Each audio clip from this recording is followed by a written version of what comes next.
उत्तराखंड में 2 विधानसभा सीटों पर उपचुनाव का शोर है। सीएम पुष्कर सिंह धामी ने बद्रीनाथ में एक जनसभा को संबोधित किया।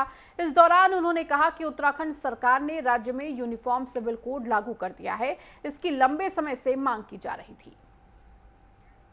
जिस देश के अंदर जिसकी मांग लंबे समय से थी कि एक देश के अंदर रहने वाले हर एक व्यक्ति के लिए एक समान कानून होना चाहिए, चाहे वो किसी वर्ग का हो, किसी धर्म का हो, किसी संप्रदाय का हो, किसी जाति का हो, सबके लिए एक समान कानून अगर लागू कहीं हो रहा है तो सबसे पहले कहीं हो रहा है तो देवभूमि उत्तराखंड में हो रहा है भाइयों बहनों।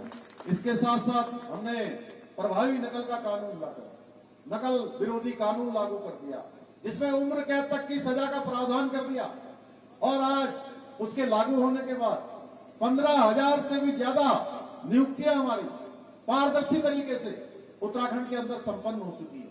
बड़ी संख्या में हमारे डॉक्टर धन सिंह रावत जी बैठे, इन्हीं के विभाग में कई हजारों की नियुक्तियां होती। 2-3 विभागों में अभी और नियुक्तियां होने वाली हैं। चुनाव आचार संहिता के कारण से रुकी हुई थी। हमारे बहुत सारे बेटे बेटियां जो कई सालों से परीक्षाओं में बैठ रहे थे, परीक्षा दे रहे थे, फॉर्म भर रहे थे, लेकिन उनका नंबर ही नहीं आता था। अब सोचते थे कि नंबर क्यों नहीं आ रहा होगा।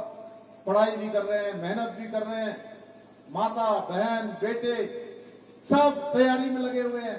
उनके पिताजी कोई छोटी दुकान कर रहा है, कोई सब्जी बेच रहा है, कोई थोड़ा दूध बेच रहा है, घी बेच रहा है, बच्चों को पढ़ाने के लिए भेज रहा है, लेकिन उसकी जो मेहनत है वो बेकार हो जा रही थी, क्योंकि नकल माफिया उनके साथ धोखा कर रहे थे, छल कर रहे थे, उनकी मेहनत पर डकैती कर रहे थे। भाइयों बहनों, इसको रोकने का काम